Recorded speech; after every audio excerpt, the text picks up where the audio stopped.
Welcome in everyone. In today's video, I'll be showing you my top 3 money farms in the Forever Winter. These farms are all beginner friendly, meaning you're perfectly capable of doing these right out of the tutorial with no special gear, specific character upgrades, or anything of that sort.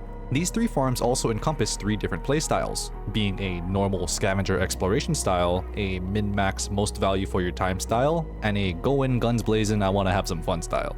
For this video, I will be using Shaman because he has fast movement speed via optional upgrades while still having easy access to good rigs. I will also be using an equipment runner rig which has 3 large slots, as this is what I'd say is an easily obtained standard looting rig for your average player. The character that you use doesn't really matter as long as they can use a sizable rig with lots of large item slots, as that is our main method of making money for most of these farms. In regards to these large items, we're prioritizing them in the order of Gacha box, lock box, then explosive. There is a slight exception of if you decide you want to additionally pick up the extract explosives quests while farming, which you should do if able, which increases the value per explosive to be just above the lock box's value, but only applies for the first 2 explosives per quest. And it goes without saying that since we're only focused on making money for this video, we're not looting water as it's currently ironically worthless in resale value.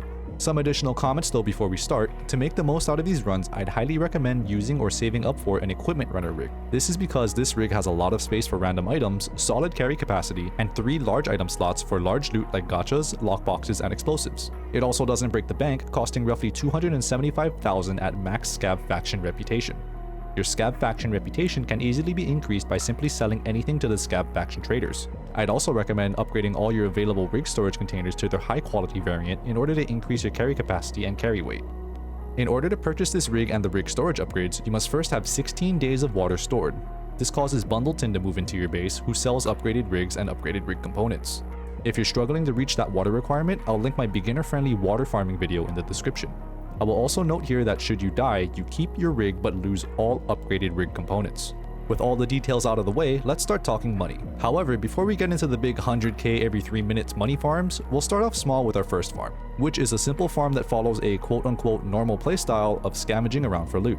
It's not the best farm, but it maintains the game's immersion and doesn't feel as monotonous as the other farms, which I imagine would appeal to some people. For this money farm, we're going to be headed to the mech trenches and we're entering in from the elevators. We're aiming to loot the medical bay and the armory, which are side by side and very close to extract.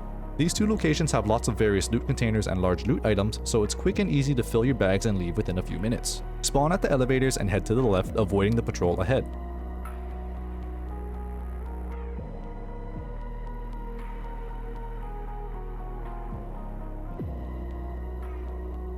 Go into this door on your right and optionally loot the 2 or 3 containers that spawn in this room.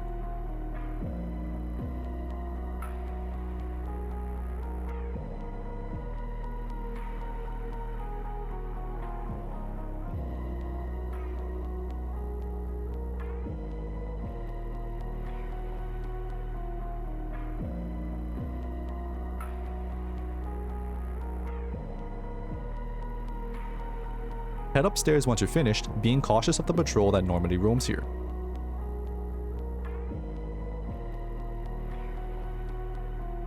We are now in the medical bay, which to no surprise has a lot of medical loot containers.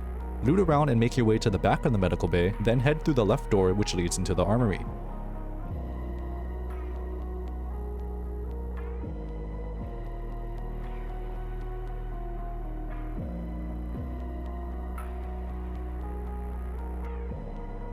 Inside the armory, there are a ton of various loot containers and large loot items scattered on the boxes and on the metal racks.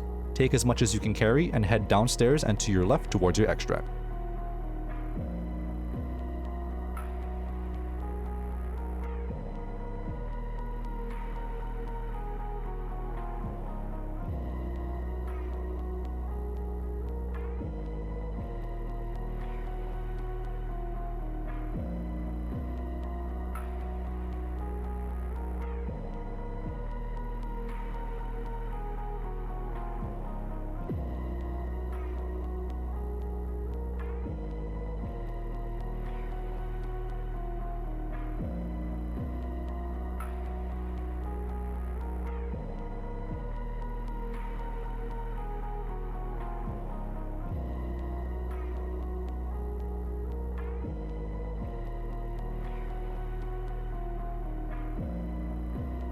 For this loot run, you're mostly filling up on miscellaneous loose loot and are ideally bringing out 2 or 3 explosives, if not better, from the armory.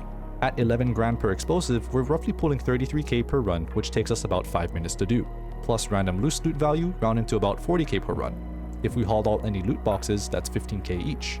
Moving to our second farm, we're switching gears from casual playstyle farm to one of the highest value per minute min-max farms that I've found, as there's a solid chance to find at least one gacha box per run between the 3 spawns I know of.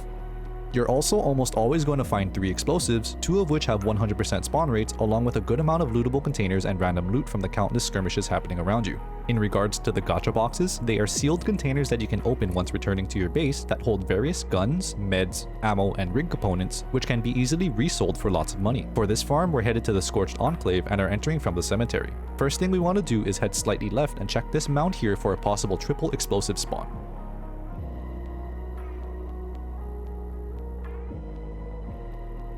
Head right to this first ruined wall and loot the containers and the large item spawns in this location. This is also your first of 3 possible gacha box spawns.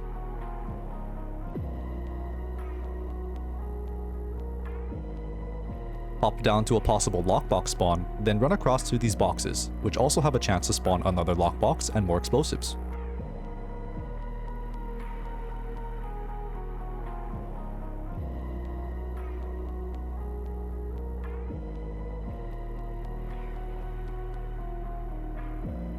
If it looks safe enough, hop down again and check for our second possible gacha box spawn on the ground by the sandbags.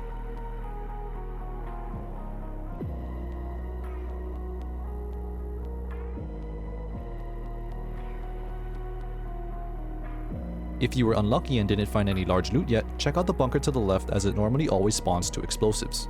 Do a quick matching minigame and you're in.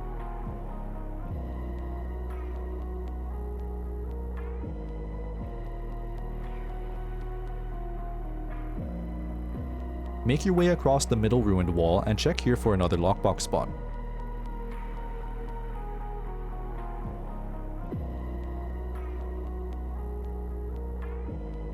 On the top of the wall, you'll find our third possible gacha box spawn alongside a possible explosive or lockbox.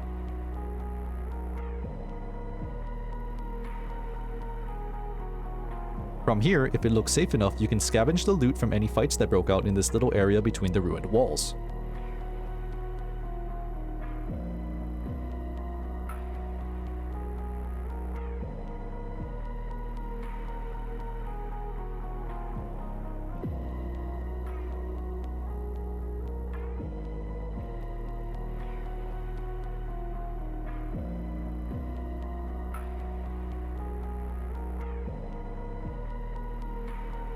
You can also be a bit risky and loot any large wrecks from tanks or exos in the large open area to the left.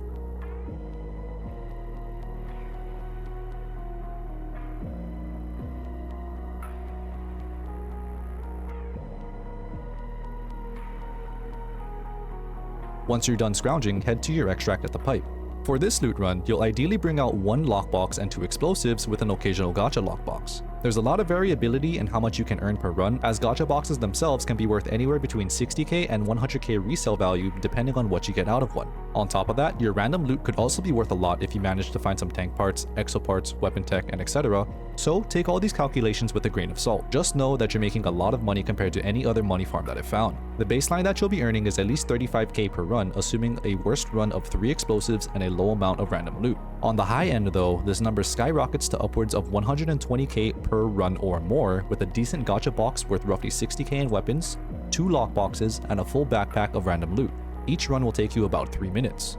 Now, before we move on to our last money farm, I wanted to throw in a quick honorable mention. I've coined this honorable mention farm as Gunrunning, which simply involves hunting down enemies that have high value guns, such as Eruskin EODs for their USAS, or Eruskin commanders for their grenade launchers. Simply hunt down these enemies when you see them on the battlefield, loot their destroyed weapons, and sell them to the vendors for a simple and straightforward profit. There's also a chance that the weapon will be damaged instead of outright destroyed, which means it turns into a normal copy of the weapon upon extract. This means that if you luck out and get a damaged grenade launcher, you can make 100 grand from that one item if you manage to extract it.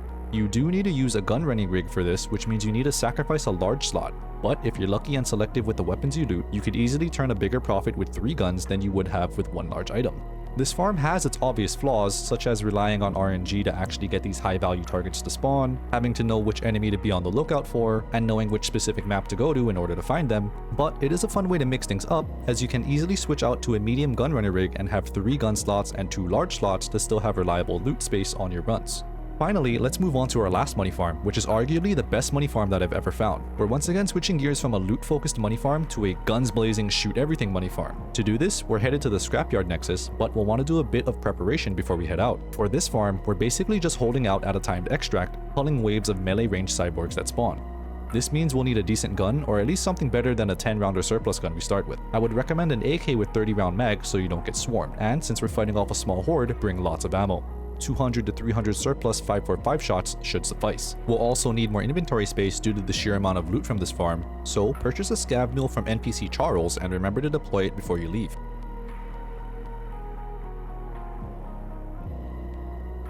Optionally, if you have access to them, you can hire the skirmisher and fire support NPCs from Charles if you want to make this run easier, which are unlocked at rep level 2.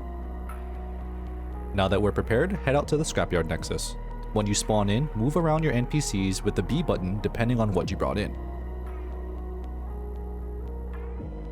Once you're ready, start the timed extract and gun down anything that runs at you. The cyborgs will spawn in waves with a grand total of about 3 or 4 waves.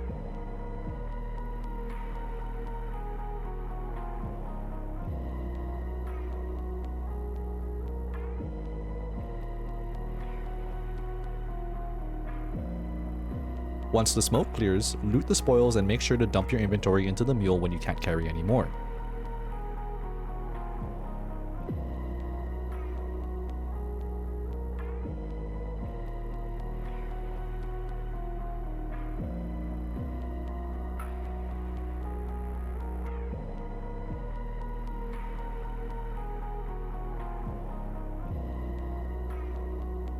Once finished, simply extract and your NPCs will automatically leave with you. This run will not only net you about 80k per 3 to 4 minute run, but you will also get a ton of EXP for your character and weapon depending on the amount of enemies you've personally put down. So yes, this means if you use the fire support NPCs, they'll end up cutting into your EXP gains, but that's a small issue since we're purely focused on money here. I'll also note here that if your NPCs survive the run, you can use them once again with no additional cost. Due to the reliable amount of money and large amounts of EXP from this farm, I decided to list this one as the best for this video.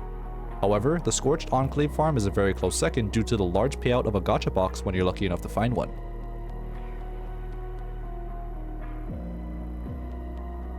But at the end of the day, do whichever farm works best for you. Personally, I like to mix it up so I don't get bored of one or the other, and that's all while exploring different maps hoping to stumble upon some wasteland gold mine. If you guys found the video helpful, be sure to drop a like and subscribe. It really helps me know that I'm making the right videos that you guys enjoy watching. And before we end, I wanted to ask you guys if you had your own personal money farm that you wouldn't mind sharing with your fellow scavs. Drop your thoughts in the comments and potentially help out another struggling scavenger out there. Good luck guys, and happy scavenging.